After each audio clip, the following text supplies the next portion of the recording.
নামাজ পড়তে কিছু কন্ডিশন মানতে হবে। নামাজ পড়তে কিছু কন্ডিশন মানতে হবে। এই যে দেখেন ছোট্ট ছোট্ট বাচ্চাগুলো পর্যন্ত জিন্স প্যান্ট পরে আসছে।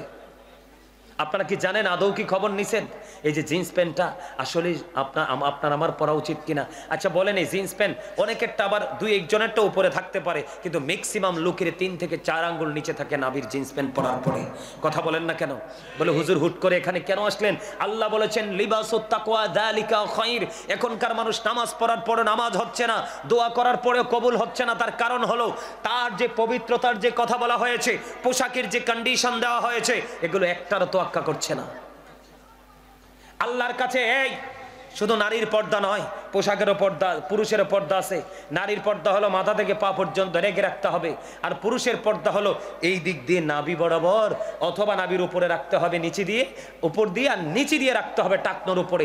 এই কন্ডিশনে পোশাক পরা মুসলমান পুরুষের জন্য ফরজ। আপনি লুঙ্গি বলেন, প্যান্ট বলেন, পায়জামা বলেন, ট্রাউজার বলেন, কোনো অজুহাত চলবে না। উপর দিয়ে থাকতে হবে নাভি বরাবর, নাভি ঢাকা থাকতে হবে, ফাঁকা থাকা চলবে না, এটা ফরজ। ম্যাক্সিমাম যুবক দেখি রুকুতে গেলে পিছনের কাতার থেকে তোমার লজ্জাস্থান দেখা যায়। যার লজ্জা নাই তার তো ঈমান নাই, তো তুমি নামাজ পড়ো কেন? কথা কি আমার বুঝেননি আপনারা? বুঝে আসে কথা? আমি ঠিক বলতেছি? আল্লাহ বলেছেন আল্লাহর কাছে পছন্দের পোশাক যেটা আল্লাহ কন্ডিশন দিয়েছে, এই কন্ডিশন মেনে নামাজ পড়তে হবে।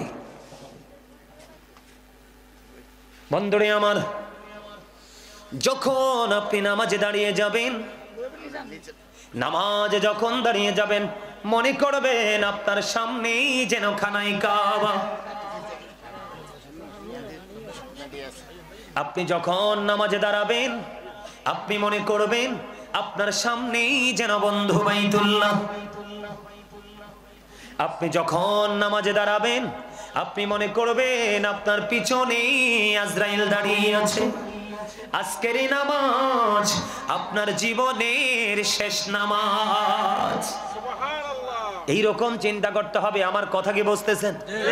আপনি যখন নামাজে দাঁড়াবেন, নিয়ত ভাববেন, মনে করবেন আপনি যেন খানায় কাবার সামনে। আপনি মনে করবেন আপনার পিছনে আজরাইল। নামাজটা শেষ হইতে দেরি আজরাইল আপনার প্রাণ পাখি ছিঁড়ে নিয়ে যাবে। এটা আপনার জীবনের শেষ নামাজ। যে জায়গায় দাঁড়িয়ে আপনি নামাজ পড়ছেন, আপনি মনে মনে ভাববেন যেখানে দাঁড়িয়েছেন এই জায়গাটা যেন ফজরের পর একটু 19-20 হলে আমি জাহান্নামে চলে যাব। তার মানে হলো আপনি নামাজটা এত বেশি মনোযোগের সাথে পড়তে হবে, একটু ইঞ্চি পরিমাণ বন্ধ নড়চড় হওয়া যাবে না, অমনোযোগী হওয়া যাবে না। ওই যে আল্লাহ বলেছেন ফাওয়াইলুল লিল মুসাল্লিন, ওই নামাজ পড়ার পর যারা দুর্ভোগ কি করবে, ভোগ করবে, ওই সমস্ত নামাজীদের আপনি অন্তর্ভুক্ত হয়ে যাবেন। আপনাকে মনে করতে হবে আপনার ডান দিকে জান্নাত, আপনাকে মনে করতে হবে আপনার বাম দিকে বন্ধু জাহান্নাম। এই চিন্তা করে যখন আপনি নামাজে দাঁড়াবেন, তাহলে আপনি নামাজ থেকে কিছু অর্জন করতে পারবেন। এই আল্লাহটা মানবো না আপনারটা মানবো? আল্লাহ কয় মানুষ নামাজ মানুষকে খারাপ কাজ থেকে বাঁচিয়ে রাখে। আপনি 5 ওয়াক্ত নামাজও ঠিক, আবার শয়তানিও ঠিক। তা আপনারা কি নামাজি বলবো? কথা বলে না। আরে ভাই, এটা তো সত্য বাস্তব কথা। আপনি মিথ্যা কথা বলছেন, সুদ খাচ্ছেন, ঘুষ খাচ্ছেন, অন্যায় অপরাধ দেদারছে করে বেড়াচ্ছেন, আপনাকে কি আমি নামাজি বলতে পারি? আরে আমাদের মর্যাদা কত জানেন? আমাদের দাম কত জানেন? আল্লাহ রাব্বুল আলামিন আমাদেরকে আমাদের মর্যাদা কত বাড়িয়ে দিয়েছেন শুধু আখিরি নবীর উম্মত হওয়ার কারণে। ঈসা রুহুল একদিন বন্ধ রাস্তা দিয়ে হেঁটে হেঁটে যায়। রাস্তা দিয়ে যখন ঈসা রুহুল্লাহ হেঁটে হেঁটে যায়, হঠাৎ করে তিনি দেখতে পাইলেন একটা পাখি নিজে নিজে তার শরীরটাকে ময়লা করে ফেলছে ধুলোবালির মধ্যে। ধুলো ময়লা করা শেষ যখন হয়ে যায়, ওই পাখিটা আবার উঠে বন্ধ পানিতে গিয়ে গোসল করে। গোসল করার পরে তার শরীরটা একেবারে পরিষ্কার হয়ে যায়। ঈসা নবী দেখতে পাইলে পাখিটা একবার নিজে নিজে ময়লা করে। আপনাদের এলাকায় দেখছেননি মুরগি? দেখবেন পা দিয়ে মাটিগুলো খুঁড়তে খুঁড়তে, খনন করতে করতে একটু গর্তের মতো বানায়। বানাইয়া দেখবেন পা দিয়ে পুরো বডিটা বালুযুক্ত করে। দেখছেননি আপনারা? গ্রামের মধ্যে বেশি বেশি দেখা যায়, আছে না নাই? ঠিক এইরকম ভাবে একটা পাখি গাটা শুধু ময়লা করছে, আবার নিচে নিচে বন্ধ দৌত করছে। ঈসা রুহুল্লাহ দাঁড়িয়ে দাঁড়িয়ে দেখতে দেন, ব্যাপার কি রে, নিজে নিজে শরীর ময়লা করে আবার নিজে নিজে গোসল করে। শরীরটা যখন ময়লা হয় গোসল করলে সুন্দর হয়ে যায়। ঈসা রুহুল্লাহ চিন্তা করতেছেন, হঠাৎ করে এমন সময় ও বন্ধু এবার কি করলেন? আল্লাহ রাব্বুল আলামিন মেসেজটা পাঠিয়ে দিলেন, ফেরেশতা চলে আসলো ঈসা নবীর কাছে। ঈসা রুহুল্লাহর কাছে এসে ডেকে ডেকে বলছেন, নবী গো, এই যে দৃশ্যটা আপনি দেখতে পাচ্ছেন এটা হলো আখির নবীর উম্মতের নিদর্শন। সুবহানাল্লাহ বলে না কেন? কার নিদর্শন? আমাদের নিদর্শন। কার? কই তারা যখন অপরাধ করবে শরীরটা ময়লা হয়ে যাবে। কি হয়ে যাবে? যখন তারা নামাজ পড়বে ময়লা পরিষ্কার হয়ে যাবে। তাহলে আমাদের নামাজের দরকার আছে না নাই? আরো জোরে কোন? নামাজের নাম কি? জিকির। কি? আল্লাহর জিকিরের জলসা, আল্লাহর স্মরণ, আল্লাহর সাথে কথা বলা। ঠিক না বেঠি? তাহলে এটার মধ্যে কিছু কন্ডিশন আছে। এখন তো আমরা আগামীকালকে যেমন জুমার দিন একবারে গুরুত্ব দিয়ে কথাগুলো শুনবেন। আগামীকালকে সব উত্তম রূপে গোসল করবেন, সুন্দর যে পাঞ্জাবিটা ওটা পরবেন, তবে লাল কিছু পরা যাবে না। একবারে টকটকে লাল পুরুষের জন্য মাত্রই তাহারিম, এটা হারামের অন্তর্ভুক্ত। একবারে টকটকে গেঞ্জি, একবারে টকটকে লাল শার্ট, একবারে টকটকে লাল পাঞ্জাবি এগুলো পরা যাবে না, এটা নিষেধ। সুন্দর করে জামা পরে আতর লাগাইয়া, আপনার গাড়ি আছে গাড়ি দিয়ে যাইয়েন না, আগে বের হয়ে যাবেন, হেঁটে হেঁটে হেঁটে হেঁটে মসজিদে যাবেন। বলো হুজুর কেন গো?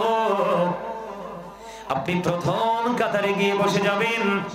আমার নবীজি জানিয়ে দিয়েছেন প্রথম কাতারে বসতে পারলে তোমার আমল নামায় চলে আসবে ওট কুরবানির সওয়াব। আর জোরে বলেন না সুবহানাল্লাহ। বন্ধুরে আমার, এবার আপনি সবার আগে চলে গেলেন, সব ফরজ এবং সুন্নাত নফল যত নামাজ আছে সব কিছু শেষ করে, মিলাদ শরীফ শেষ করে আপনি সবার পরে বের হলেন। আপনার আমার প্রাণের নবী, দু জাহানের বাদশা নবী, তিনি জানিয়ে দিয়েছেন বন্ধু, আপনি যখন সবার আগে মসজিদে যাবেন এবং সবার পরে মসজিদ থেকে বের হবেন, বের হওয়ার পরে যখন আপনি আপনার বাড়ির দিকে রওনা দিবেন, প্রত্যেকটা কদমে কদমে আল্লাহ রাসূল বলে দিয়েছেন আপনার আমলনামায় 1 বছরের নফল ইবাদতের সওয়াব দেওয়া হবে। আমার কথাটা কি আপনারা বুঝতে পারছেন? তার মানে আপনার বাড়িতে মসজিদ থেকে বের হয়ে সবার পরে আপনার বাড়িতে আসতে লাগে ধরেন 10টা কদম। কয়টা? বা 20টা কদম বা 30টা কদম বা 40 কদম বা 100 কদম। এইরকম আল্লাহ রাসূল প্রত্যেকটা কদমের বিনিময়ে বিনিময়ে আলাদা আলাদা করে আপনার আমল নামায় 1 বছরের নফল ইবাদতের সওয়াব দেওয়া হবে। আর যদি আপনি সবার আগে না গিয়ে সবার পরে যান, এবার শোনেন, যিনি একেবারে ইমাম সাহেব খুতবা যখন দেয় তখন দেখছি আমাদের দেশের সব জায়গায় মুসল্লিরা হুড়াহুড়ি করে মসজিদে ঢুকে না? ঢুকে। আমার দিকে তাকান, আল্লাহ রাসূল জানিয়ে দিয়েছেন আপনি যখন সবার লাস্টে যখন মসজিদে অ্যাটেন্ড করবেন, যদি আপনি নামাজ পড়বেন, কিন্তু স্পেশাল যে ফেরেশতারা এসেছে এই জুমার দিনের মুসল্লিদের লিস্ট করার জন্য, নোট করার জন্য, ওই ফেরেশতাদের লিস্টে কিন্তু আপনার নাম উঠবে না। কেন উঠবে না? যখন ইমাম সাহেব খুতবা দেওয়ার জন্য মিম্বরে দাঁড়িয়ে যাবে তখন কিন্তু ওই ফেরেশতারা তাদের এই নোটবুকটাকে ক্লোজ করে, বন্ধ করে তারা ওই হুজুরের খুতবা শোনার জন্য দাঁড়িয়ে যায়। তাহলে উপায় আসেনি? এত ডিজিটাল নামাজি, আরে বাপরে বাপ, সবার পরে যায়। ইমাম সাহেব যদি একটু লম্বা কেরাত পরে গলা হরতো আছেই, সালাম ফিরাইলে মনে হয় যে গেইটে যুদ্ধ শুরু হয়ে গেছে, কার আগে কে যাইব। কথা কন না কেন? এরকম না? সুন্নাতের পাশাপাশি বেশি বেশি করে নফল ইবাদত করবেন, বেশি বেশি করে। যেমন আপনার আমি বলি বেশি বেশি করে মাগরিবের নামাজের পরে একটা নামাজ আছে, জানেননি? নামাজের নাম কি? আওয়াবিন নামাজ। কি নামাজ? 6 রাকাত। কয় রাকাত? 2 রাকাত করে করে সালাম ফিরাবো, 6 রাকাত পড়বো। মজার জিনিস বন্ধুরে আমার, আমার নবী, আপনার নবী, দু জাহানের বাদশা নবী, প্রাণের নবী জানিয়ে দিয়েছেন বন্ধু, মাগরিবের নামাজের পরে প্রয়োজন ছাড়া তুমি কোনো কথা বলো না, প্রয়োজন ছাড়া তুমি কোনো কথা বলো না, প্রয়োজন হলে তুমি কথা বলবে, প্রয়োজন ছাড়া কোনো কথা বলবে না। সোজা মাগরিব পরে তুমি সালাতুল আওবিন নামাজ 6 রাকাত শেষ করে ফেলবে। 6 রাকাত আওবিন নামাজ তুমি একদিন পড়বা, তোমার আমল নামায় 12 বছরের নফল ইবাদতের সওয়াব দেওয়া হবে। সুবহানাল্লাহ কোন না কেন? আরো জোরে। তাহলে আমাদের লাভ না লস? লাভ। তাহলে নামাজ ছাড়া, আপনি যদি নামাজটা ঠিকমতো পড়তে পারেন, সুন্দর করে শারীরিক পবিত্রতা, মানসিক পবিত্রতা, পোশাক আশাকের পবিত্রতা সব কিছু মিলিয়ে সর্বোচ্চ পবিত্রতা নিয়ে যখন আপনি নামাজ পড়বেন, এই নামাজ আপনাকে মানুষের মতো মানুষ হিসেবে গড়ে তুলবে। হাজার চেষ্টা করলেও কোনো নোংরামি আপনাকে গ্রাস করতে পারবে না। তাহলে আমাদের নামাজের দরকার আছে না নাই? এই নামাজ হলো কি বললাম? নামাজ কি? জিকির। নামাজ কি? সর্বোত্তম জিকির। এটা একটা জিকিরের জলসা। তবে জিকিরটা কেমন ভাবে করতে হবে? জিকির কিন্তু বিভিন্ন রকমের হয়। সুবহানাল্লাহ বলাও কিন্তু জিকির, আলহামদুলিল্লাহ বলাও কিন্তু জিকির, লা ইলাহা ইল্লাল্লাহ বলাও কিন্তু জিকির, আল্লাহু আকবার বলাও জিকির। কাউকে সৎ কাজের জন্য ডাকা, এটাও জিকির। কাউকে অসৎ কাজের জন্য বারণ করা, এটাও জিকির। নামাজও জিকির। নামাজ হলো জিকিরের জলসা, হজ ও জিকির। জিকির হজ হলো জিকিরের জুলুস। কারণ যেহেতু বিভিন্ন জায়গা পরিদর্শন করে সম্পন্ন করা হয়, এখন এই জিকির কিন্তু কন্টিনিউ আমাদেরকে করতে হবে। কারণ এই জিকির মুমিনের জন্য মেরাজ। এই জিকির আবার কিন্তু পরকালে ফিউচার আপনার জন্য জান্নাতের চাবি হয়ে আসবে। তাহলে এই জিকির কি ছাড়া যায়? বন্ধুরে আমার, রাসূল জানিয়ে দিয়েছেন জিকির দুই ভাবে করা যায়। জবান দিয়েও করা যায়, কলব দিয়েও করা যায়। জবান দিয়েও করা যায়। নবীজি বলে যে দিয়েছেন, জবান এবং কলব দুটো মিলে যে জিকির করা হয়, ওই জিকির হলো সবচেয়ে উত্তম জিকির।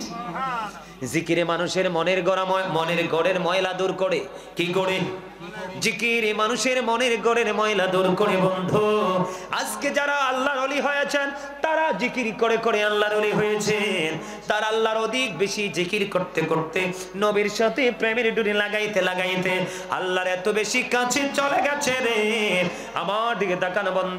হাদিস শরীফের মধ্যে এসেছে, কেউ যদি জিকির করতে করতে আল্লাহর দিকে 1 বিঘা পরিমাণ এগিয়ে যায়, আল্লাহর সেই জিকির করনেওয়ালা বান্দার দিকে 1 গজ পরিমাণ এগিয়ে আসে। সুবহানাল্লাহ বলেন না কেন? জিকির করতে করতে কেউ যদি 1 হাত পরিমাণ এগিয়ে যাও, আল্লাহ রাব্বুল আলামিন ওই বান্দার দিকে 2 হাত পরিমাণ এগিয়ে আসে। কথা কয় না? এই যে জলসায় বসে জিকির করছে কিনা, কথা বলেন না কেন? বন্ধুরে আমার, এই পৃথিবীর বুকে যখন আমরা কোন জলসায় বসে মালিকের জিকির করব, হাদিস শরীফের মধ্যে এসেছে, আপনার আমার প্রাণের নবী জানিয়ে দিয়েছেন, এর চাইতে উত্তম জলসায় আল্লাহর সেই বান্দার জিকির করবে। কথা বুঝেন নাই? তার মানে আল্লাহর জলসা আমাদের জলসা কি এক?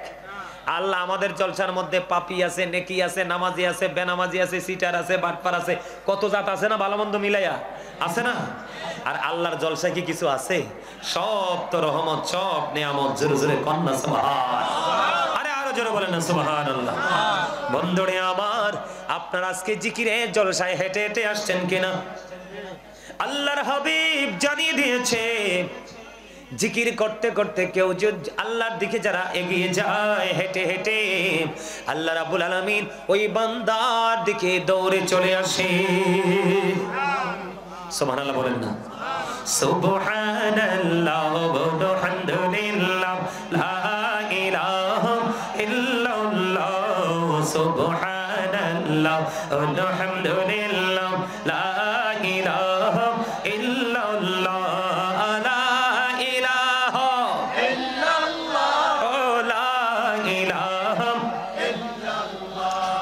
নবী আমার নহরের ফতুল, জগত করলেন ও জালা। নবী আমার নহরের ফতুল, জগত করলেন ও জালা।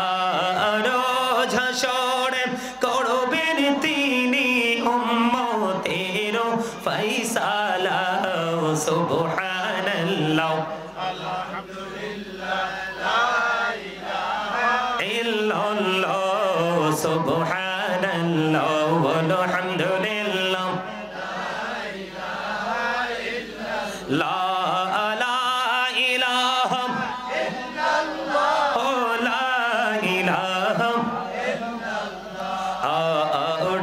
করছি লৌহ কলম সৃষ্টি যাহার ওসিলা ওড়শে করছি লৌহ কলম সৃষ্টি যাহার ওসিলা নিজে আল্লাহ খুশি হইয়া নাম রাখলেন হাবিবুল্লাহ সুবহানাল্লাহ আলহামদুলিল্লাহ লা ইলাহা ইল্লাল্লাহ সুবহানাল্লাহ আলহামদুলিল্লাহ লা ইলাহা ইল্লাল্লাহ লা ইলাহা ইল্লাল্লাহ লা ইলাহা ইল্লাল্লাহ লা ইলাহা ইল্লাল্লাহ মুহাম্মাদুর রাসূলুল্লাহ সাল্লাল্লাহু আলাইহি ওয়াসাল্লাম আলহামদুলিল্লাহ বলেন আলহামদুলিল্লাহ। এই যে জিকিরটা করলাম না, হাদিস শরীফের মধ্যে সেটা আল্লাহ রাসূল বলেছে এটা নাকি জান্নাতের বাগানে যারা আসে, জান্নাতের বাগানের মেহমান যারা হয় তাদের জান্নাতীদের খাবার। কেন কেমনে খাবার? প্রত্যেকটা পার্সন ডবল পার্সন, একটা হলো তার দেহ আর একটা হলো তার রূহ, একটা হলো তার দেহ আর একটা হলো তার আত্মা।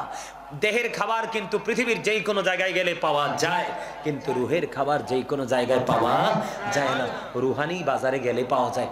আজকেরই বাজার হলো মূলত রুহানির বাজার, ঠিক কিনা বলেন? রুহের খোরাক মিলে এখানে আসলে।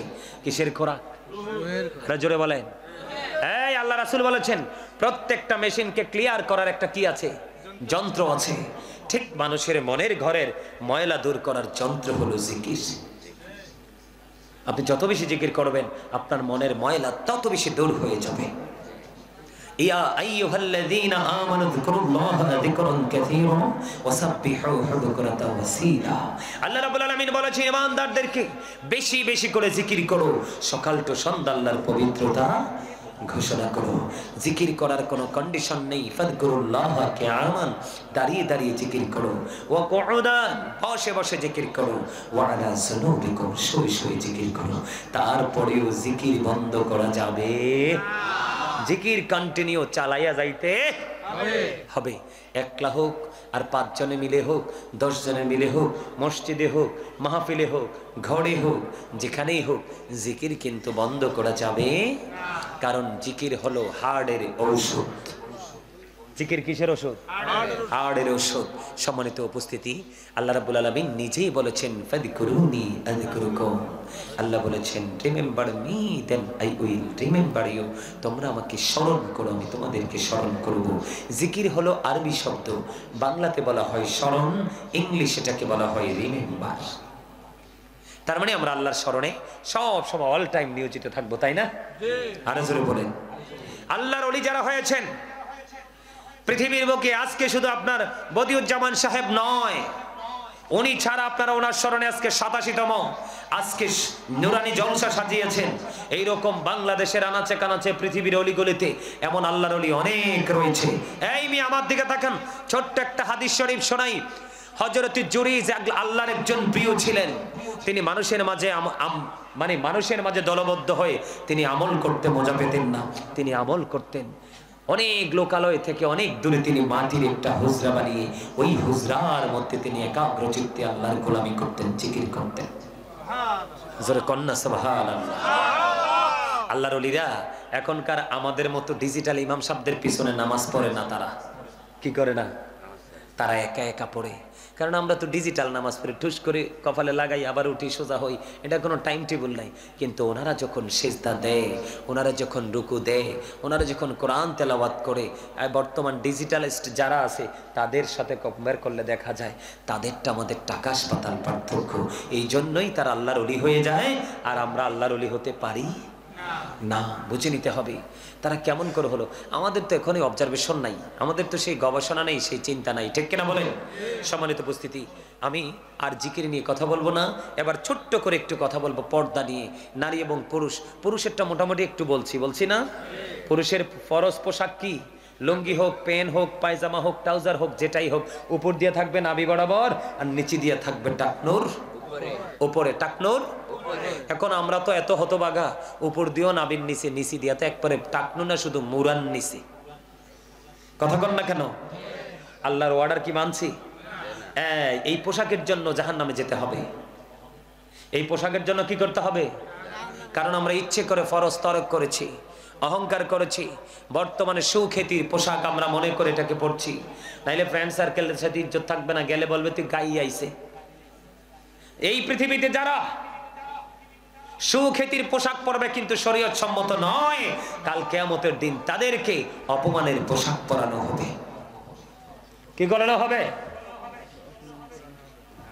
কথা বলেন না কেন? কি করা হবে?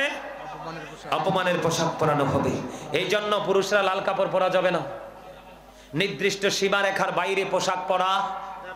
এখন চালাকি করে বলবেন হুজুর নামাজের সময় টাকনুর নিচে উঠাই ফেলবো, আমি এটা মানবো, টাকনুর নিচে বইটা উপরে উঠাতে পারবেন, কিন্তু উপরটা উঠাইবেন কেমনে?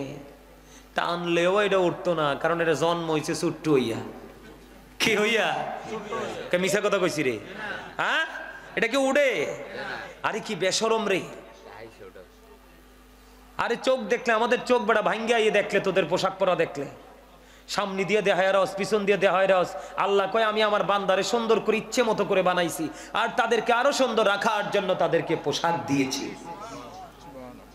আর সেই পোশাক নিয়ে তোমরা করছো তামাশা। আর যারা নারী বলেন পুরুষ বলেন শরীয়তের সীমারেখা ওভারটেক করবে না, ইসলামের বিধান মেনে তারা পর্দা করে চলবে, আল্লাহ রাব্বুল আলামিন তাদের জন্য এত চমৎকার চমৎকার পোশাক বরাদ্দ দিবে।